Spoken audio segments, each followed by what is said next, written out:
Отечество любезно, как хубаво си ти, как чудно се сине, небето ти безкрайно, как твоите творби менят се умайно. От всеки поглед нови, по-нови красоти. Тук весели долини, там гори гиганти, земята пълна с цвете, небето с брилянти. Отечество любезно, как хубаво си ти! Коя земя от теб е по-пъстра, по-богата? Ти избираш в едно всички блага и дарове. Хляб, свила, рози, нектар, цветя и плодове. На изтокът светлика, на югът аромата. Горите ти са пълни с хармония и хлад. Долините с трендафил, гърдите с благодат. Коя земя от теб е по-пъстра, по-богата?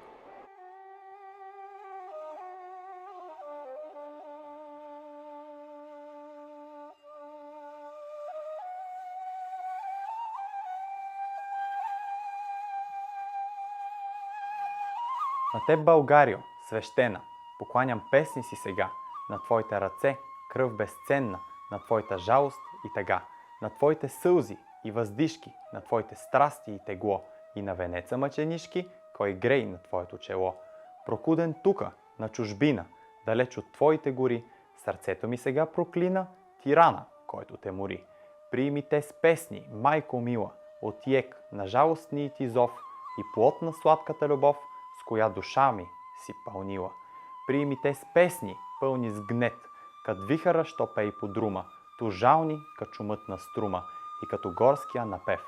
О, майко, аз видях тирана, като ръцете си вапца в кръвта на твоите деца и чух как плачеше Балкана и твоите сини небеса. Но през червените порои, що ти проля в тази борба, аз видя дните ясни, твои на твоята бъдеща съдба. Дано таз вяра, той мечтание не се разбие в някой брег и твоя зов да не остане като в пустинята без ек.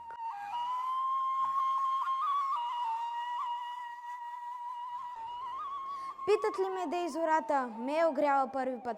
Питат ли ме дей земята, що най-любена света? Тамо аз ще отговоря, де се бели Дунав-лей, де от изток Черно море се бунтува и светлей. Тамо де се възвишава горда стара планина, де Марица тихушава и Стракийска равнина.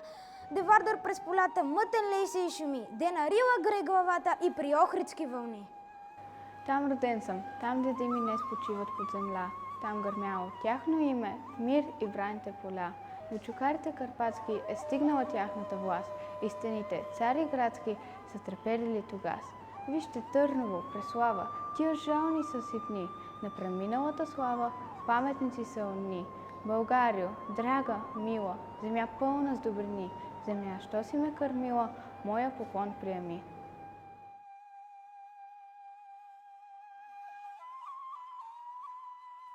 Песен гърми из улица, млада чета в бой замина. Клета майка в къщи пищи, тя изпрати трите сина. Не искаха да останат от юнаците назади, двамата й прости казаха. Третият не се обади, муси се бащата мрачно. Мълчи, жено, не дей вряка, какво правиш? Големи се, ние родихме три юнака, нека вървят. Ех, на пусто сърце, майчино, не взима от утеха мъдра дума. Тя се тръшка и поима. Разтъжи се мъжко сърце, рипва той на друм ги спира. Бре, халосници, постойте! Майка ви без вас умира. Връщайте се! Смутиха се три юнака, трима сина. Мила им е стара майка, по-им мило за дружина. Ех ти, татко, кажи майци да не плаче, да не чака. Юнаците не се връщат, ние сме вече под байряка. Час минува и повече как на друма се припират. Бре, на хаос всичкото е, твърди глави не увират, не се връщат. Пак булката ще да писне, ще завайка, щом го види сам, че иде. Нали тя е пуста майка? Какво има, че отиват? Глава женска не отбира, па и тия клети сърби, всичката му кръв възвира. Нали те са християни, ходят в черква, вардят пости. Нали брат му при градет им падна мъртъв, Бог да прости. Ето с турчин бой ще има, а нападат ни хайдушки. Право имат момчетата, тето взеха своите пушки. Да бих могъл, но веднага страшна мисъл го обхвана. Вам казувам, връщайте се, ала гледа само стана. Четата потегли с песни, гордо знамето летеше, също както в онуи време, кога с Филипа той беше. Бре, разбойници, я стойте, правите ме да се слиша. Де войводата, кажете, искам и аз да се пиша.